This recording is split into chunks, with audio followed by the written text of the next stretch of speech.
Thank you so much to our media friends from Modern Parenting. And now, let's have Isa Iglesias from the Manila Times. Hello. Hi, good morning po. Na-mention mo kanina na you're a scriptwriter, director, producer. So may mga roles ka pa ba na gusto mong ma-drive, whether on-screen, tapos behind the camera, na hindi mo pa nasusubukan? Alam niyo po, nung nagawa ko yung show na Ang Probinsyano, sinabi ko po sa sarili ko na siguro ito na yung pinaka-peak ng karir ko. Sinabi ko sa sarili ko, siguro Champa. Kasi 7 years ang Probinsyano, diba? Hindi ko inakala na aabot na gano'n katagal na mamahalin siya ng mga Pilipino. Pakiramdam ko ito na yung pinaka-tugamog ng karir ko sa buhay ko. At na-achieve ko na lahat ng gusto kong ma-achieve at mangyari. Hindi ko inakala na pumasok ang Batang Quiapo at naramdaman ko na mas mataas ang ratings ng Batang Quiapo compare sa Probinsyano.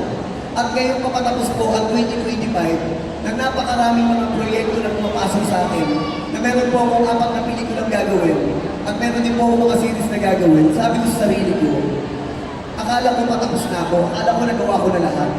Ngayon ko naramdaman sa sarili ko, nung nangyari ang Probinsyano, yun pa lang po pala ang start ng career ko. Kasi ngayong papasok ang 2026, ngayong papasok po ang 2026, napakaraming proyekto na pumasok po sa akin. Honestly, sinishare ko nga po sa mga kaibigan ko, hindi ko alam kung paano ko hahatiin ang sarili ko para gawin ang lahat ng mga proyekto. Pero sabi ko sa sarili ko, kilala ko, at alam ko kung saan ako nagsimula, wala akong inaatrasan na laban. Kung ibinigay sa akin ito ng Diyos, at alam ko may dahilan kung ba't niya ibinigay sa akin ito lahat ng mga blessing na ito at mga proyekto ko. Alam ko na kakayanin ko ito. Kaya, sinasabi ko to na, alam nyo, sa buhay natin lahat, sa mga Pilipino, minsan nagtatanong tayo na bakit kulang tayo sa oportunidad. Bakit kulang ang suporta na natatanggap natin para mapakita natin ang talento natin. Lahat ng mga katanungan niya, tinatutuloy niya sa sarili ko itong araw. Kasi dati ang hinahanap ko lang po, laging oportunidad, trabaho, basta mabigyan ako ng trabaho, regular ng trabaho. Pero laging wala, laging kulang. Magtatrabaho ako, mag-waiter ako, 6 months, endo. Nag-tricycle driver ako, sira yung tricycle. Nag-janitor ako, na-endo rin ako. Nag-dishwasher ako, na-endo rin ako. Pero alam niyo po, kaya ko sinishare sa inyo, minsan pala yung sinasabi nilang, alam ng Diyos kung kailan niya ibibigay yung tamang pagkakataon o right timing para sa ating lahat. Nung binigay na sa akin ng Diyos yung tamang pagkakataon at na hindi ko inakala na trabaho pag-artista pala ang magiging regular kong trabaho. At nung nakita ko na siya na parang ito na yata yung career na ibinigay sa akin ng Panginoon. Kasi dati, magkakatrabaho ko ngayon, 6 na buwan, wala. Magkakatrabaho ko ngayon, 1 taon, wala. Nung naramdaman ko na nagdadire-diretso na yung trabaho ko, sabi ko, ito na yung career, ito na yung trabaho. Kaya ang ginawa ko po, pinagbuti ko yung trabaho ko. Kaya hindi lang bilang artista, hanggang sa natutunan ko na maging scriptwriter, hanggang naging director na ako, at ngayon nagpo-produce na ako ng mga pelikula at ng mga show ko. Sabi ko nga, huwag sanang mawawalan ng pag-asa ang mga Pilipino. Kasi po, right timing, sipag, at tumalon tayo sa oportunidad na kung ano man yung binibigay natin sa harapan sa atin. Alam niyo po, nung nagtrabaho po ako sa Canada bilang janitor, ang mga Pilipino ang gusto nilang mga trabaho. Bakit? Napakasisipag natin, hindi tayo mareklamo at napakatalino natin.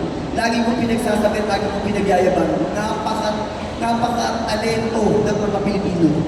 Kahit po nung lumalaban kami sa festival abroad noong araw, kahit napakaling ng budget ng pelikula namin, nagugulan kami bakit tayo ang nananalo. Kulang lang tayo sa suporta. Kung mabibigyan lang tayo ng tamang suporta, lahat ng Pilipino, naniniwala ako magiging successful. Kagaya ko na nangyari sa buhay ko. Po, follow up lang kung meron ka pa gustong gawin pa.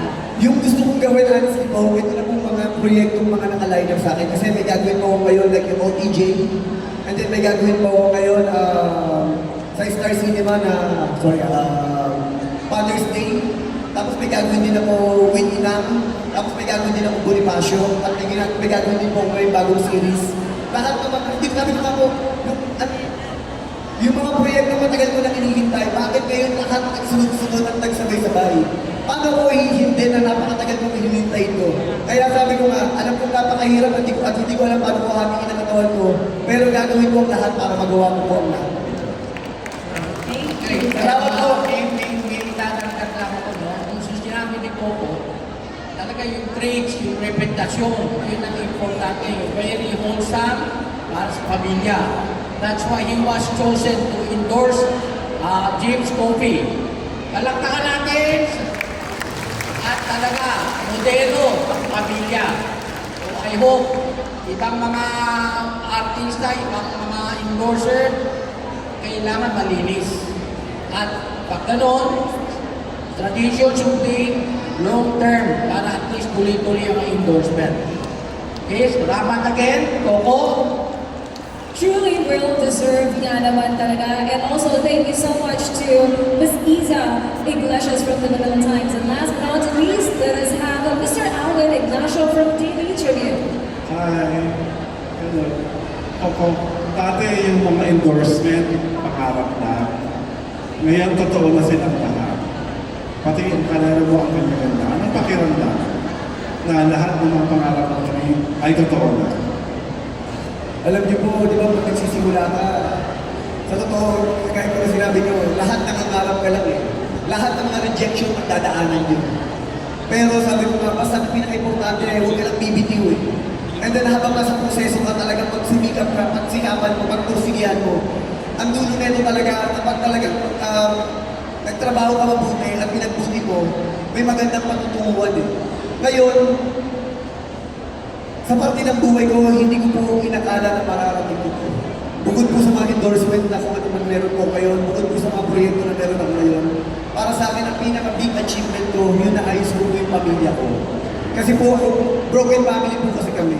Yes. And then naghiwalay po ang parents ko, imbis na sirain ko yung buhay ko at damdamin ko yung pag-iwalay nila, sinabi ko sa sarili ko, kung ako masisira o madadapa, walang mangyayari lalo sa pamilya ko. Kaya ako po yung nagpakatatag. Kasi sinabi ko, na ako ang magiging pundasyon nila. Kaya patuloy ko po talaga inayos ang buhay ko na nagsumikap ako. Na ngayon po, kahit pa paano yung mga kapatid ko, natutulungan ko, nakita niyo naman po, di ba yung ibang dalawa sa mga kapatid ko, naipasok ko rin sa bakit kampo, nahihiyaman ako, pero sabi ko sa sarili ko, yung ibang tao pa natutulungan ko, bakit yung mga kapatid ko, bakit hindi? Kaya hindi lang ko rin sila. Sabi ko lang naman, basta huwag nila ako pahihiyain. And then, ngayon, kahit pa paano, sabi ko nga, na-achieve ko lahat ng mga dreams ko. Alam ko, sabi ko, ito naman yung tamang pagkakataon para mag-give back para sa mga tao, lalong-lalo na sa mga tao tumulong sa akin nung mga nagsisimula ko. Yun po yung para sa akin yung mga achievements ko. Sa ngayon, yung